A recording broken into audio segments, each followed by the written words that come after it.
Welcome to Episode 2, Part 1 of the Birds Words podcast with our guest, Jerry Crawford.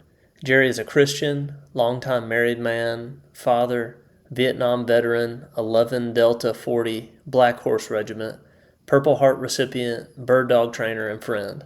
I'm John Birdwell, your host. I believe you got a lot of good things to say. We're going to dive into your life and hopefully learn something from all the years of experience you've got. Well, I was born in 1945 to a Christian family.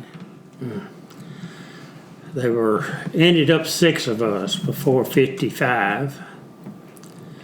My dad was an elder at Baxter Church of Christ. My first experience was riding in a 1948 truck on the back stake truck on the back side of me and my oldest sister. We'd ride to church every morning or every Sunday. The family, Dad pushed it because he was an elder. He was an elder from 1957 till the day he died in 1999. So I was raised in the church and went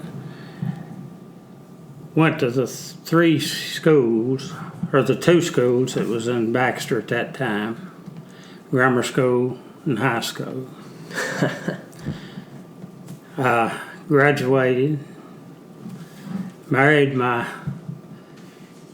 high school sweetheart in December 1964. We'll be soon married 60 years. That's incredible. That's quite the mark today. Yeah. And I've piddled in a little bit of everything. I farmed. I was raised on a farm. My dad was a craftsman, he wanted to be called. He built houses. So when I out of high school, I started working with him. Helping to build houses? Build houses. He built about 175 in his lifetime. They were not these spec houses you see. They were custom built for the people that would hire him to build one for. Probably with all the fancy tools and all these fancy battery packs too, I imagine. No. Hammer and nails, right? No, that was with the old handsaw and the old hammer and nails. Yeah. Did you get to do a lot of the cutting for him? Yes. And the gopher? I was the gopher, the cutter. I was what really you would call a groundhog. I was the ground man, whatever it took to do the job. Yeah. I learned, we built them I've dug foundations with pick and shovel. Man. Till about 70 or 62 or 3 when we found a guy that had a backhoe that would dig them. I poured footers. I've laid blocks. I've done the woodwork on them. I've done plumbing. I've done electric. It's rewarding doing all that. Back then, we done everything but the heating. Till heating and air came in, we done everything but the heating and air.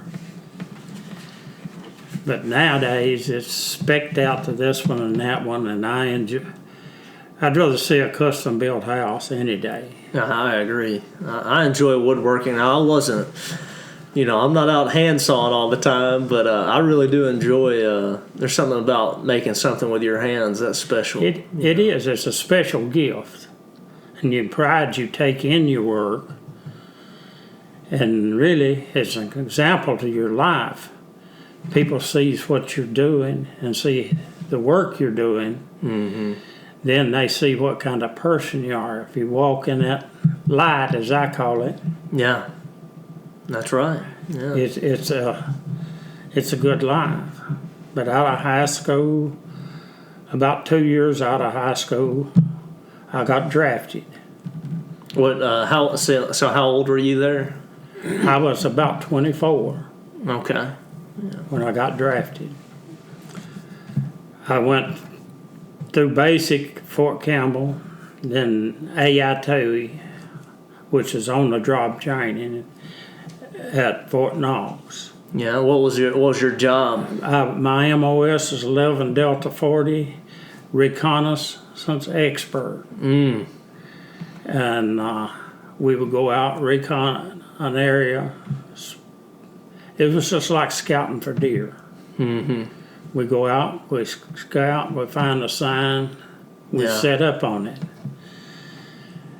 And after the AIT, I went to NCOS school, which is non-commissioned officers. Came out of there as a sergeant. Then I went to 6 weeks of training. I was over a squad of people for 6 weeks at Fort Knox. Mm-hmm. By that time, my wife had came up, and we was living just off post. Mm-hmm. And we had a little old trailer that was not big enough to cuss a cat in. But we enjoyed it. And after we left from up there, I was about a 30-day leave. Went to Newark, New Jersey. Stayed there 8 weeks. Mm-hmm. Then on from there to Anchorage, Alaska, then to Vietnam. Stayed there for 9 months. During that time, I'd run over, or my driver had run over a 100-pound bomb and blown me off of it. Mm. So they sent me back to Cameron Bay to the 7th Field Hospital. I operated on my back. During recovery, What were you on? What were you on when that bomb went off? I was on a armored personnel carrier. What's that like? That's a mobile home. Yeah. If you can see the picture over there on the wall, you'll see what one of them looks like. It was about a 5-man crew. So you go through basic, and you go through your training. You're focusing on recon. You stop at a few more places. You're headed to Vietnam, and you find yourself on an armored unit. Is that what you call it? I was an 11th Armored Cav. Okay, and so what? I mean, what are your orders? What are you doing at the time? We're doing what they call road drills. We'd run a road out to a certain spot. We'd set up like an ambush. Mm-hmm.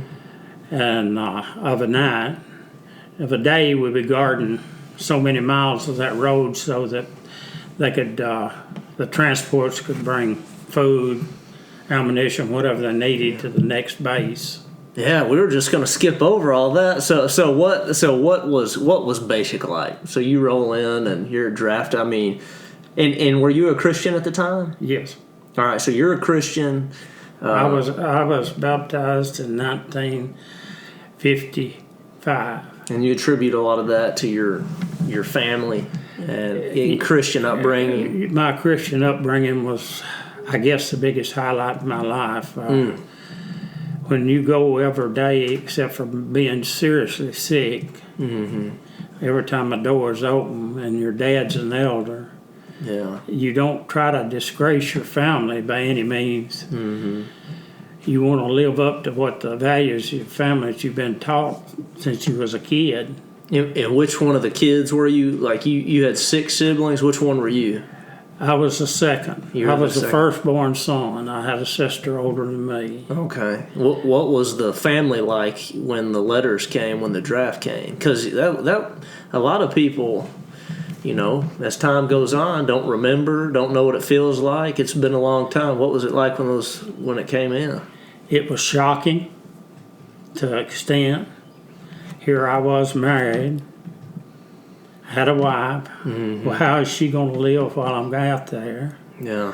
You've got a family that's shook up because the first eldest son is gone. Yeah.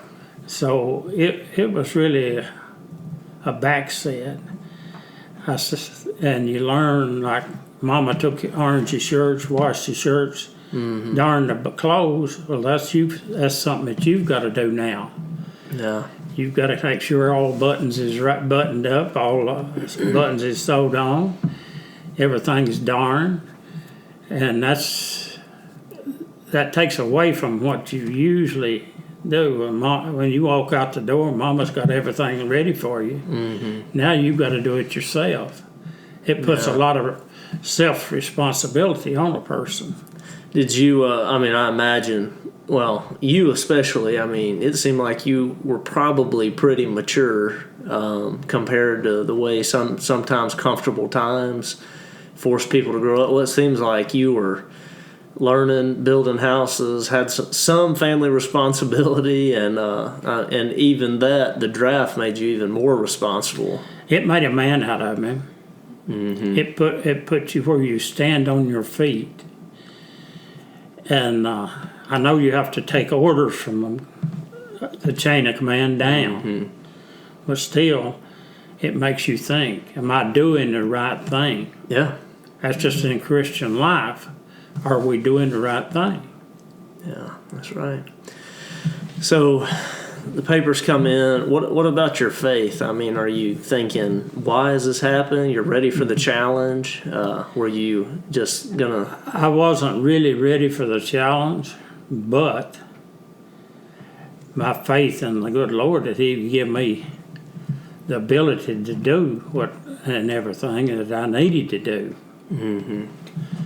And one thing they give you when you go in, the Gideons always gave you a little Bible. One of the little green ones? It's It was the little New Testament. I don't remember the cover because I carried mine over my heart in my shirt till I wore the cover off of it. Mm. And and just look down your pocket and grab it. The Lord's with me. I can make it through. So you took some comfort in that? I took comfort in that. So I imagine when you're out there, what you carry, everything that you carry has a purpose, and you don't want a lot of stuff that bags you down, but you weren't worried about carrying that extra weight, were you? No, that wasn't what's 2 or 3 ounces. A little handheld Bible. Compared to what you're up against. Yeah.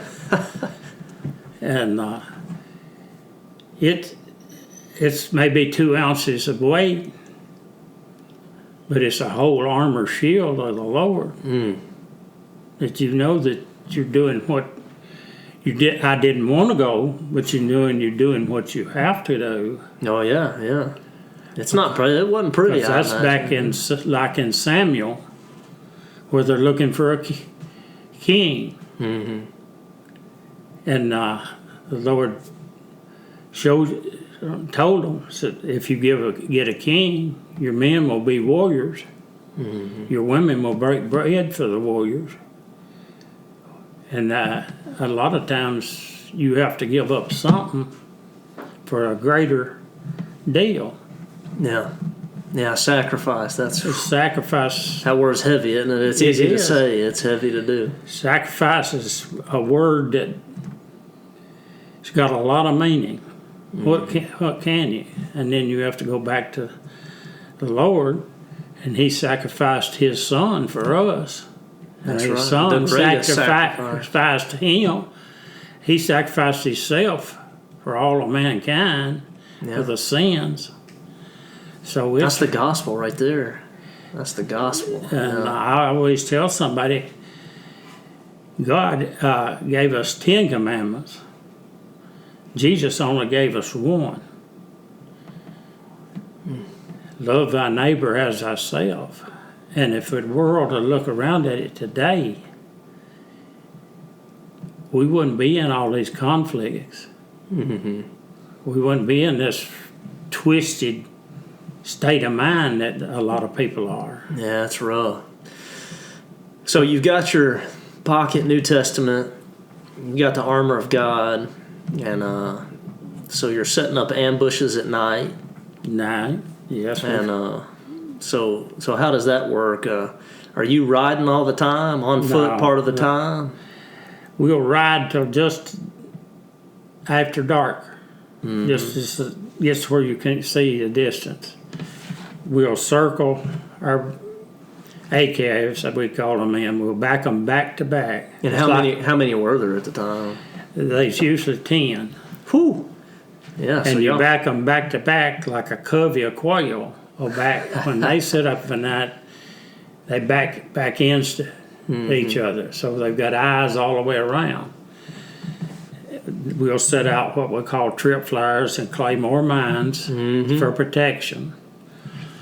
And if a claymore mine, trip flyer goes off, whoever's got the control of the claymore mine, he's going to set it off in that direction. Right away? Right away. All right.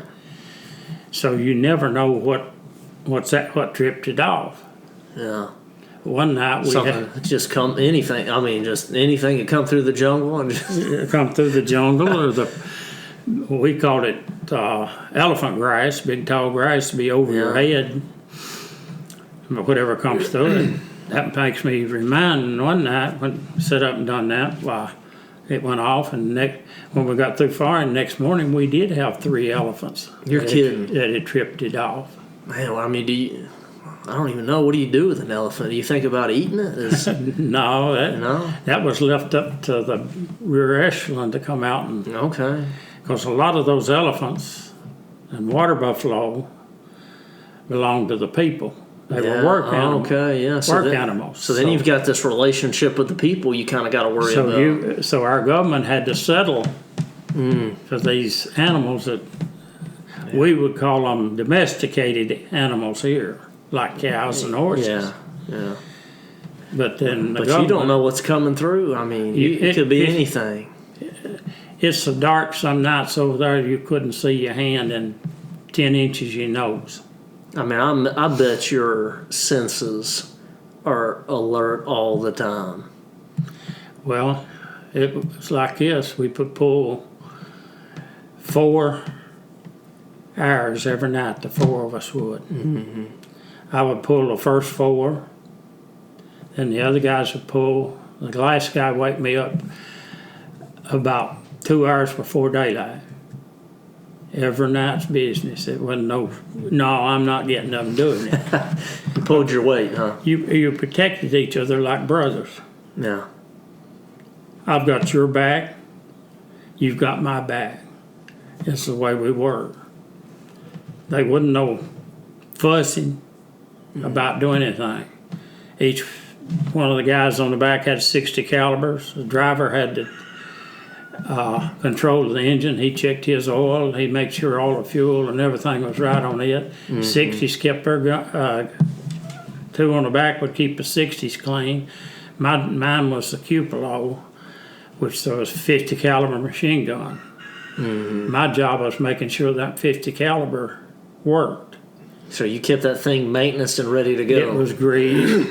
It was cocked and loaded, and there's a little butterfly on the handle that you push forward on that butterfly and it'll automatically go on. I kept an empty shell behind that butterfly as a safety. That was the only safety I had after I loaded it. No kidding. Because you don't want to go down the road and hit a bump and automatically hit one of them. Like a friendly fire. You're going to shoot the track in front of you then. Yeah, so y'all were rolling with 10, and you just kind of went in a line, because if one went, then you might bypass something if you stay in a straight line.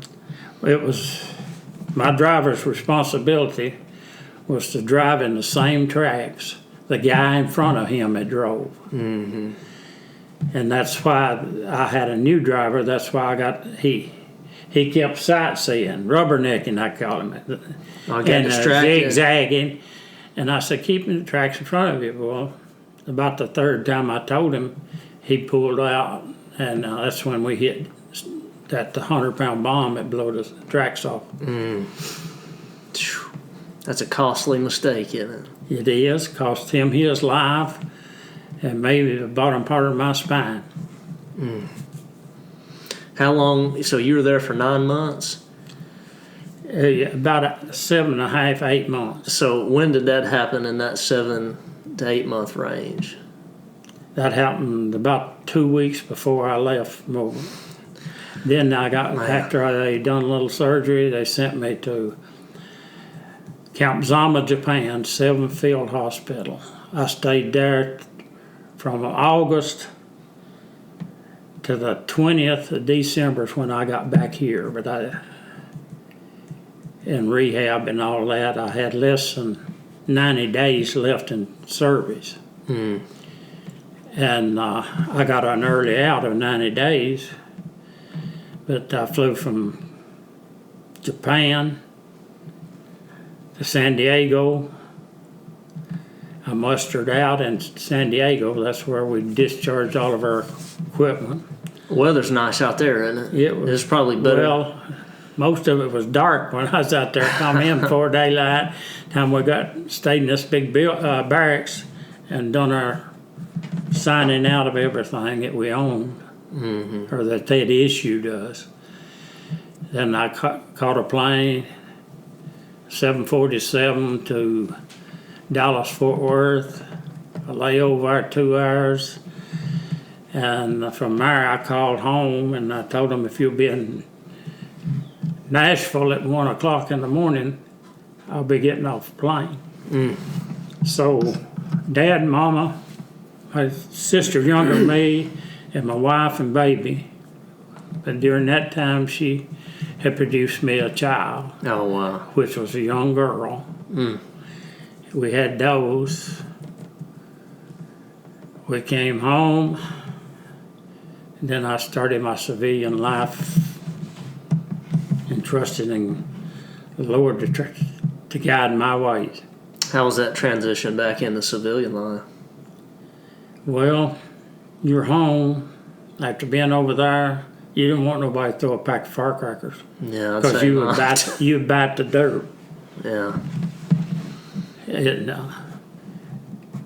imagine that it's hard to untrain that. You had a responsibility there to do what you're supposed to do to get back. When you get home, it's another responsibility to your family to start back to work, making a living for them, and then getting used to civilian life again, the life you had before.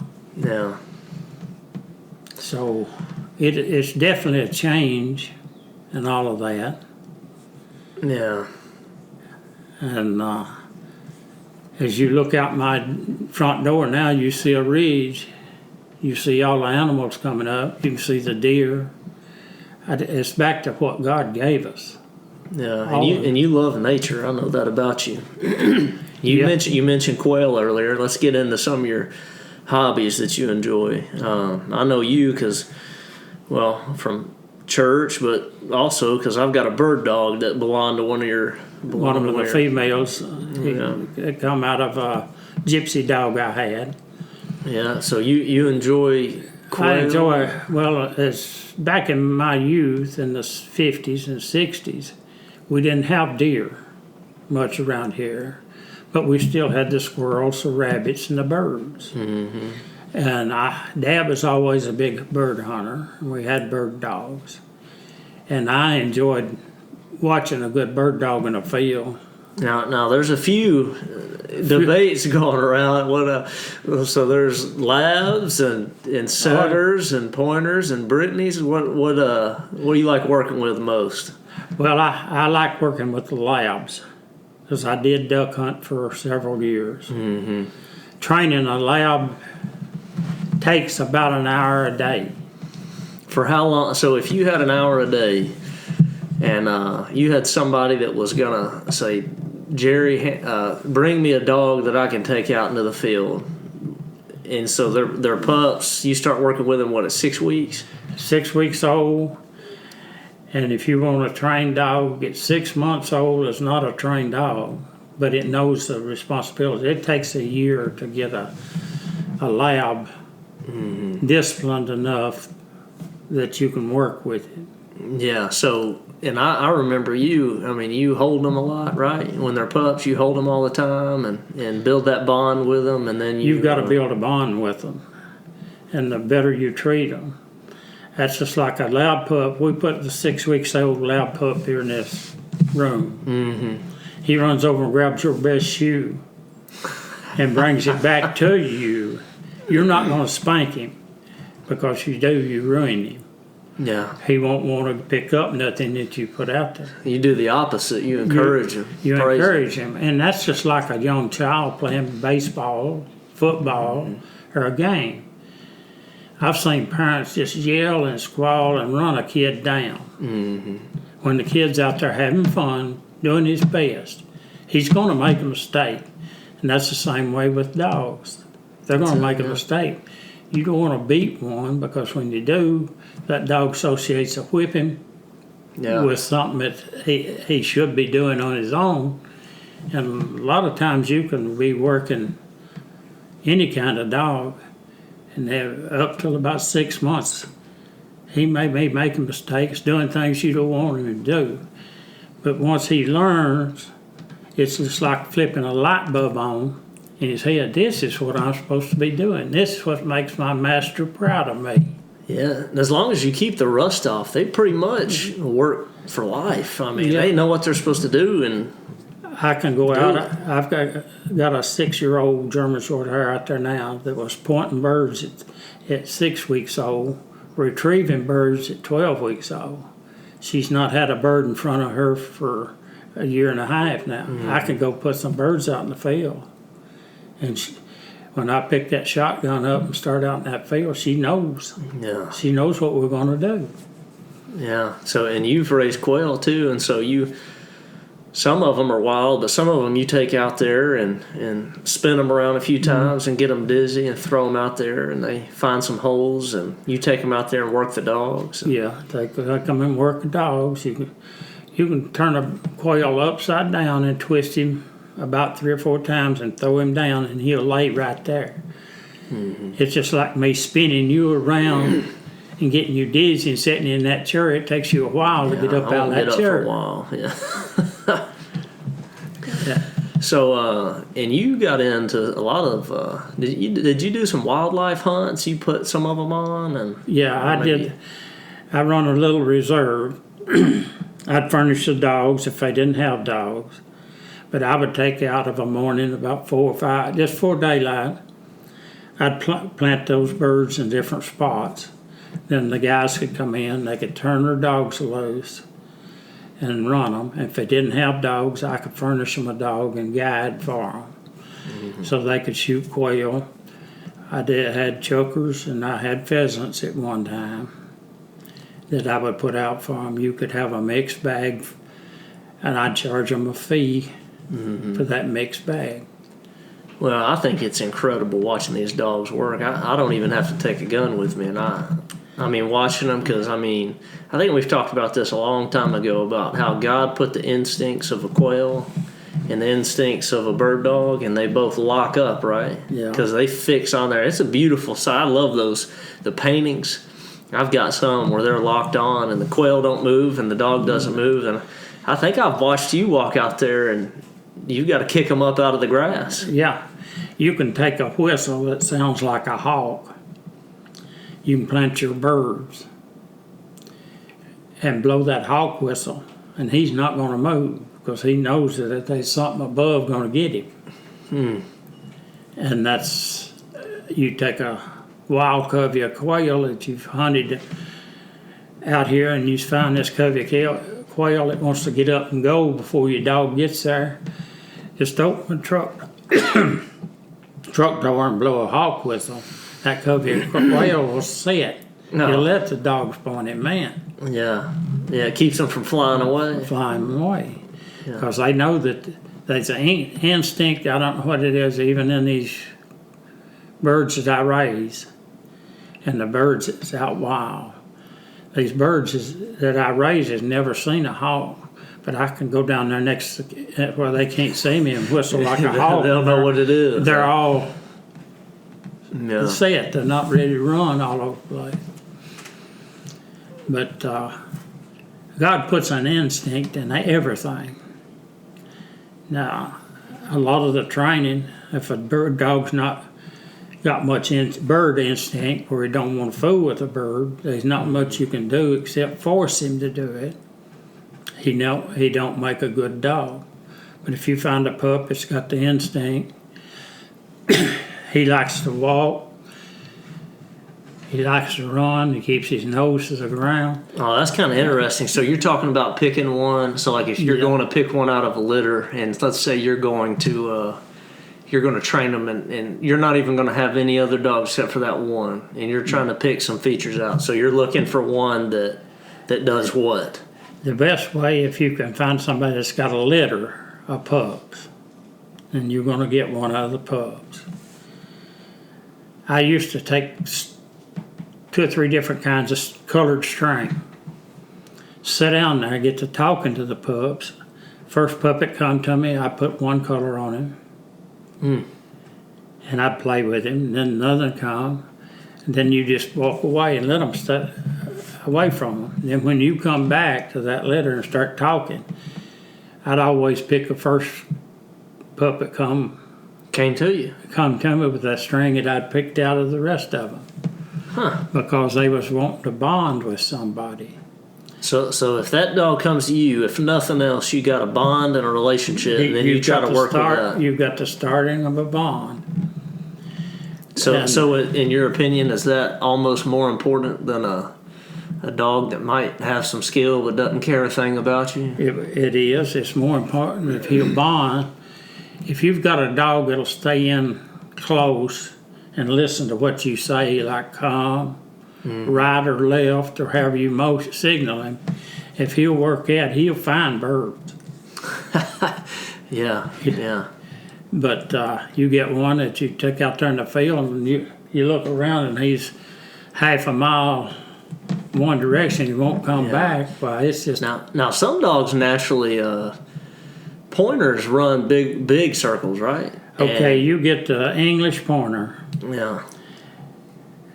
A lot of times you need a 50-acre field for that and turn them loose. If you're a control person, you don't want a pointer, right? Because they'll just run off and leave you. And they'll run and run. You just got to let them run till they run down. Do you think that maybe people with horses that maybe hunt with horses are more inclined to hunt with the English pointer? Because I don't know about, you can't really keep up with them unless you have a 4-wheeler. I know, but unless you get them broke down, you get some that will stay in close. Is that like is a Vizsla? Those dogs, don't they run tighter circles sometimes, or Weimaraners or something? I don't. You get your Weimaraners, your Vizslas, and your Brittany's, and your English setters, and your German Shorthairs as a medium to close range dog. They'll stay in. So if they point a bird 50 yards, and they'll hold it till you get to them. But you don't want a dog that'll point 100 yards and you have to do a 100-yard dash to get to it. What's the longest you've ever had a dog that would hold for you? They go out there and lock in on a bird, and I had one dog that he'd be there. I believe he'd be there the next day. But he would. Most of them are hold.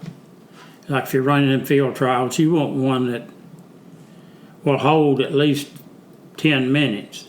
No kidding. I mean that. Well, because you might lose him over the hill, and you and the judge looking around for him. But I mean, to me, on one hand, 10 minutes seems pretty impressive if you're focused on what you're doing. But I guess on the other hand, if you did lose one and the countdown clock's on you, the countdown when you're running a 20-minute course, which is about 5 acres. If you can get your dog, I've had 1 or 2 in 4 minutes. You get your 3 birds that they had planted. You don't want the clock to run out on you and you just got 1 bird up. Because you're the man on the lowest end of the stick. Yeah. Yeah, those trials, they've got those specific rules, and they make it to where you got to pay attention to what you're doing. What's your favorite shotgun caliber? I've got a 20 gauge. Yeah, okay. I've got a little 20 gauge, cheapest you can buy, a little Mossberg with screw-in chokes, double barrel. Yeah, and over double, so side to side, not an over and under. Yeah, side by side.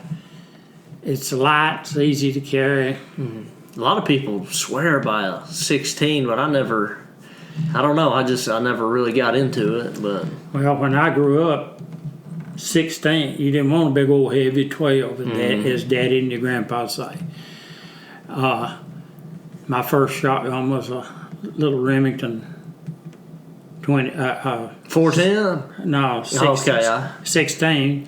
Yeah, I had a little 410. It was used, and Daddy had one just like it, and he bought this one for me. And I hunted with it for, well, it's still down my gun safe. Yeah, I remember I had a 410. What did y'all? So when you got over to Vietnam, what did you carry? Did you have a sidearm, or was it a rifle? I mean, what? Well, since I was a sergeant and commander of the tank, I was issued a M16 and a 45. All right. And so did everyone riding have one, or? Everyone riding on the APCs, they either had a 16 or M16. And the 45. The driver and me had 45s. Okay. It was just hard to cram an M16 down the little hole. I mean, it's a little bigger than shoulder width, probably, isn't it? Yeah. So well, your shoulders in the driver's hatch will be, got about an inch on each side. Yeah. Of a heavy man like me, or a wide shoulder. But so he could get out quicker, he was issued a 45. Yeah, because I imagine, well, when you're trying to get out and stop a threat, I mean, you don't want to waste any time trying to fit your weapon in between. You don't want to stick your weapon out and lay it down, then crawl out. Yeah.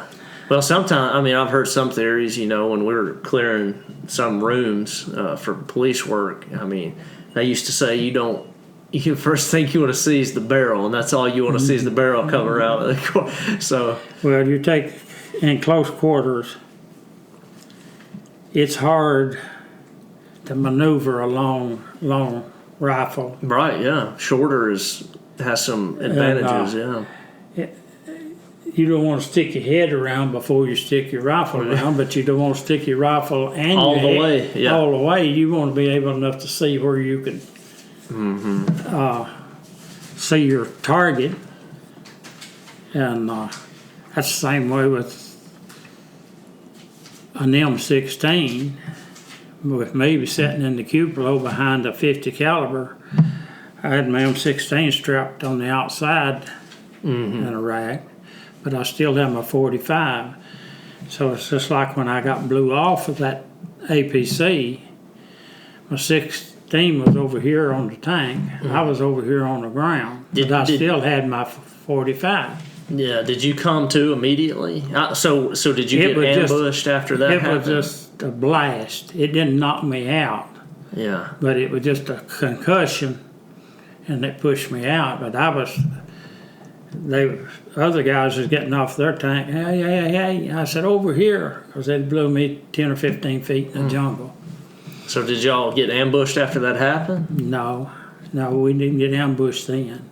The only ambush we ever had was we was coming from Loch Ninh province, and we come through Anlock. Was it at night? It was in daytime. No kidding. So, well, how did that unfold? Well, we was coming back to base camp, Blackhorse, when we was coming through a narrow strip near a river of the river grass or elephant grass. We got hit from one side. With what? Small arms? Small arms fire and RPGs. Oh, well, an RPG, that's not a good sound. But I was not dead last, but I was about the fourth or fifth from the last one, and they hit us in the middle. What we would do on an ambush would be like a wishbone. APC turned one direction, one the other. So on down through there, and you'd open fire. So you're just getting two directions of fire from each. And what was mounted? I forget what you said was mounted on the side. Well, 50 caliber. Okay, you had 50 caliber and 216s on the back corners of it. And everybody just turned loose. Everybody up. The driver in that direction. The driver would usually drop the hatch on him because he's down lower. And if they can take a driver out, they would. He'd drop the hatch and look through the telescoping lights. Was anybody out on foot or pretty much everybody inside? Everybody was riding. Did anybody get out? Because I know some techniques, maybe, or strategies have people get out and make a... Well, not during the firefight. You stayed in. You stayed in. But then after the situation is neutralized, then you'd have some that would get off and take a sort of a ground sweep. Yeah. So, every enemy was taken out by the 50 and the 16s then from all 10 if they're not hit, if they're still functioning. You take without it's hard to knock a 50 out. I've seen an RPG hit and it wouldn't let the turret move around. He just had a certain motion he could do. Just limited the range, but it still fired. Yeah, it knocked his full. See, a turret can swing 360, and you hit it to where it only got so far. That gives your enemy a chance to move around where it cannot. But during a firefight, you've got your 60s going off, and we always said, they say, get you. And the 50 go off, get down. Yeah. So, and so did you keep the ammunition coming and linked up so that they could keep on firing? Well, that's where your fifth man was. He was in that ammo hole. This one run out, he would grab a box of 16s, hook him up. The other one grab, not 16s, but 60s.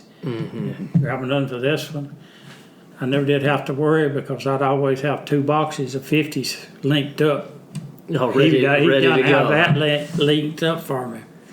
So you're the sergeant, and so what was your main role? Like what was your main job to do? Because everybody's functioning, he's keeping the machine gun running, someone's driving.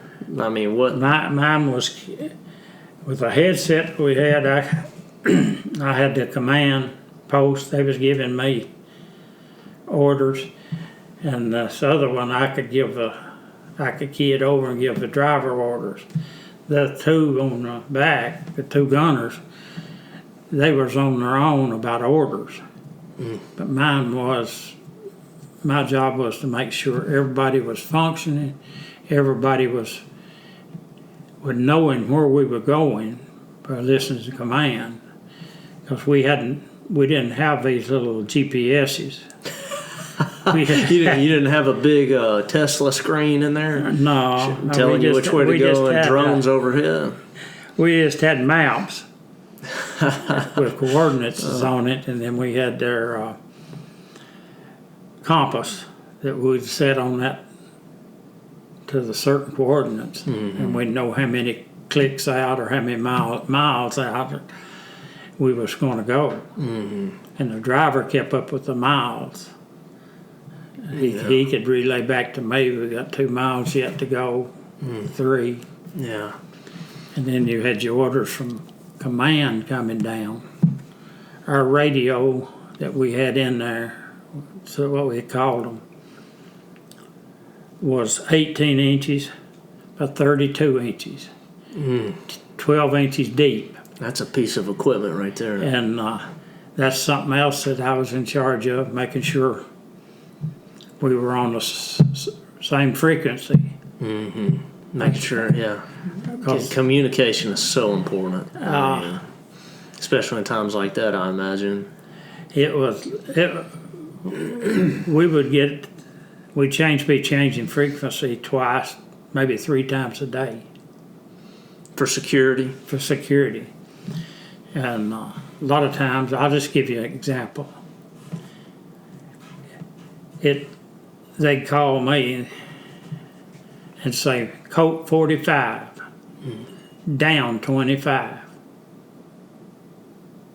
So you would go to 45, drop your frequency down 25, and you'd be on the same frequency as them. So you threw in some coded language, and It was coded language when it come to setting the radio. But then you might be sitting on ambush, and you get keyed in from CQ to change codes. So you change codes, or you might be on a road rift where it's guarding the road. You get to change codes. They might want you to change codes so that you could be on same frequency that the convoy that was coming up was on. yeah, So you could know if they got hit. You wasn't on. It wasn't a picnic. You wasn't sitting there on the side of the road drinking beer and smoking cigarettes all the time. You was sitting there, and everybody was in a position. I might have a 50 up cleaning it, but it was just more smack it down, and I was ready to go. But I remember once they hit a road convoy, and we had to run back down the road about 10 miles, and they were getting hit at the same time, but we run down it. But we had to run off the road. We wouldn't run on the road because we didn't know if they'd mined the road between us and them the time we got there. So you were going through about half breaking bamboo and stuff. It was a slow run. It wasn't a... I bet that was a wild experience because, you're right. I mean, you don't know what you're about to hit, so you're trying to take a path that they wouldn't think you're going to go. You're trying to take a path of least resistance, but you're going through that where the roan plows, they went through and cleared that jungle. It's just like a dozer going through and clearing woods. You've still got the stumps and the brush to run over. What'd you call that? That's clearing? Roan plows. Roan plows? Yeah. I don't know if I'm familiar with that. It was a big... Well, you've seen about what they've got on these big arms that reaches out and just eats a tree up now. Well, they had something like that would just clear out the jungle. But it'd get down to the stump would be about a foot off of it. You could run through a hit and no. Yeah, it'd send you for a wild ride, wouldn't it? Yeah. So they send that thing out there and clear the way. Then you follow through there, and hopefully hopes that nothing. What they do is clear a lot of that out. They come through ever so often, just like our power lines people do. Clean the that off, but over there that stuff would grow. Fast. Just shoots up all the time. It's just warm, hot, yeah, and damp, and it would shoot back up. So they'd send that off and try to clear at least 200 yards along the side of the road off on each side, so that you had a clearer fairway, and that would put the enemy 200 yards away from you having to shoot at you. Well, did you ever have any times you thought, this is a rough way to go and a bad place to be? There's been many a nights I prayed to the good Lord to send me back home. No. You just finished listening to Episode 2, Part 1 with Jerry Crawford on the Birds Words podcast. The next episode, Part 2, opens up with a display of faith and grit as he recounts laying down on uneven .50 caliber ammo cans, reading his Bible, spending time in prayer, and later working as a team to fight off an ambush by NVA regulars. If you enjoyed the lessons of grit and faith, give Birds Words a follow on Facebook and Instagram. If you'd like to donate so we can keep the content coming, you can go to buymeacoffee.com/Birds Words podcast. My aim is to bring you solid content from people who offer real experience where grit and faith meet and provide insightful discussion that equips you with wisdom, spiritual encouragement, and truth to help you conquer the day. See you next time.